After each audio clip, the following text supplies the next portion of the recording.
দার্জিলিং ঘোরাঘুরি করে এবারে আমরা চলে এসেছি কালিম্পং। আর কালিম্পং এলে ডেলো পার্ক আসবো না তা কি কখনো হয়? তাই আমরা সকাল সকাল রেডি হয়ে চলে এসেছি ডেলো পার্ক।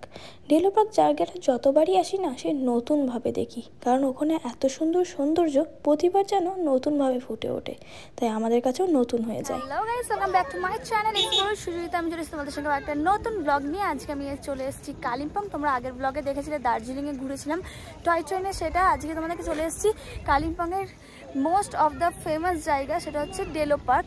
ডেলো পার্ক এখন প্রচণ্ড ফুলে, মানে প্রচুর ফুলে ভরা। মানে এই সিজনটা, এই টাইমটাতে এলে পুরো রাস্তাটা এত সুন্দর লাগে। দেখো এই ফুলগুলো কি সুন্দর দেখতে। তো আমরা নিজেরাও ঘুরবো আর তোমাদেরকে পুরো ঘুরে দেখাবো। খুব সুন্দর পার্কটা। এখানে অনেক শুটিংও হয়, বড় বড় আর্টিস্ট আছে এখানে, অনেক সিরিয়াল, অনেক সিনেমা শুটিংও হয়।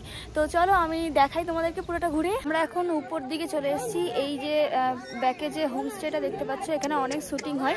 এটা রিসর্ট বলতে পারো, হোমস্টে নয়। এই দেখো সবাই ঘোড়ায় চাপছে, বেটুও ঘোড়ায় চাপবে, আমার জন্য ওয়েট করছে। যে আর একটা মুনি গেছে, মুনি এলে ওই ঘোড়াটাতে আমরা আমি আর বেটু চাপবো। বেটু তো একা চাপতে পারবে না, আমি কি করে চাপবো জানি না। আমি একটা লং গাউন পরে চলে এসেছি। ওই দেখো, ওই দেখো মুনি আসছে, ওই দেখো আসছে ওই ঘোড়াতে। এবার আমরা চাপবো। তো দেখি, দেখো বাবু কোথায় চাপবে, কোথায় চাপবে, কোথায় চাপবে, আসছে ওই ঘোড়ে চাপবে। এই দেখো, এই দেখো দিদি দাঁড়াও, ও দাঁড়াতে বলছে। এবার ও চাপবে বলে, কিন্তু এটা 2 রাউন্ড করাবে। 2 রাউন্ড দাঁড়াও, 2 রাউন্ড করাবে, আরেক পাক করে আসবে। তুমিও চাপবে তো, তুমি আর আমি চাপবো তো বেটা, দাঁড়াও।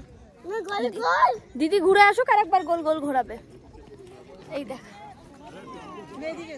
পাহাড় হোক বা সমুদ্র, যেখানেই যাই না কেন ঘোড়া যদি থাকে বাচ্চারা রাইড করবেই। আর বাচ্চারা করলে ওদেরকে তো আর একা ছাড়া যাবে না, তাই সঙ্গে কাউকে না কাউকে যেতেই হবে। তাই আমিই চেপে পড়েছিলাম আজকে বেটুর সাথে। রাইড করতে কার না ভালো লাগে, আমারও খুব ভালো লাগছিলো। আর ওয়েদারটা ছিল খুব সুন্দর, একদম মেঘলা ওয়েদার, আর বেশ ঠান্ডা ঠান্ডা লাগছিলো। যতই বলি ভালো লাগছিলো, আসলে সত্যি কথা হচ্ছে আমি সোয়েটারটা নিয়ে যেতেই ভুলে গেছিলাম, তাই বকাও খেয়েছি অনেক। আর আমার ঠান্ডাতে তো অবস্থা খারাপ হয়ে গেছিলো আসার সময়। এখানে হর্স রাইড করতে 150 টাকা নেই, তোমাকে গোল গোল করে ওই যে রিসর্টটা দেখলে ওই রিসর্টটা গোল করে 2 রাউন্ড ঘোরাবে, তোমার 150 টাকা নেবে। আমাদের হয়ে গেল ঘোরাঘুরি। তারপরে বৃষ্টিতে রাত দাদার দুজনের একটু কেত মেরে ভিডিও তুলে দিলাম। কালিম্পং যাবো আর আই লাভ কালিম্পং এর কাছে ভিডিও করবো না তা বললি কি হয়, তাই আমি ওখানে গিয়েও ভিডিও করে নিয়েছিলাম। হয়ে গেল আজকে ডেলো পার্ক ঘোরা। পুরো মেঘ হয়ে গেছে, পুরো মেঘে ঢাকা, একদম ব্যাকে কিছু দেখা যাচ্ছে না। সো আমরা এবারে জাস্ট বেরিয়ে যাচ্ছি, কারণ খুব ঠান্ডাও লাগছে। সেরকমভাবে আমরা কিছু, যেহেতু মেঘটা বইছে তার জন্য প্রিপারেশন সেইভাবে নিয়ে আসিনি। এবারে সব বেরোবো। এই যে সব চলে এসছে, আর কেউ কেউ আছে উপরে, তারা নামছে, আমরাও নেমে পড়লাম। পুরো দেখো উঠবার সময় পুরো কত সুন্দর, মানে পুরো ফাঁকা ফাঁকা দেখা যাচ্ছিলো সব কিছু। এখন আর সব মেঘে ঢাকা হয়ে যাচ্ছে। আর প্রচুর টুরিস্ট ছিল ঢোকার সময়, এখন সেটাও ফাঁকা হয়ে গেল।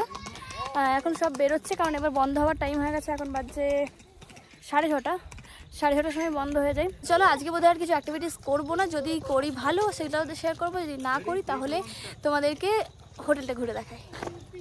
রুমের শুরুতেই বলে দিই, রুমটা কিন্তু বেশ অপরিষ্কার, তাই ওইটা কিন্তু তোমরা অ্যাভয়েড করে যাও। আমি জাস্ট রুমের ভিউটা তোমাদেরকে দেখাবো। আমাদের রুমটা ছিল ফার্স্ট ফ্লোরে। আমাদের ফার্স্ট ফ্লোর আর সেকেন্ড ফ্লোর মিলিয়ে রুম ছিল, কিন্তু আমরা পেয়েছিলাম ফার্স্ট ফ্লোরে। আর ফার্স্ট ফ্লোর থেকে ভিউটা খুব সুন্দর ছিল। আর পেছনে ছিল লন, তোমরা সুন্দরভাবে ওখানে অনেক ভালো ভালো মুহূর্ত কাটাতে পারবে তোমার ফ্যামিলি বা ফ্রেন্ডসদের সঙ্গে। আর ঠিক লনের লাগোয়াই ছিল রেস্টুরেন্ট, তোমরা ওখানে বসে বসে খেতেও পারো, আবার লনে বসে তোমরা অর্ডারও করতে পারো।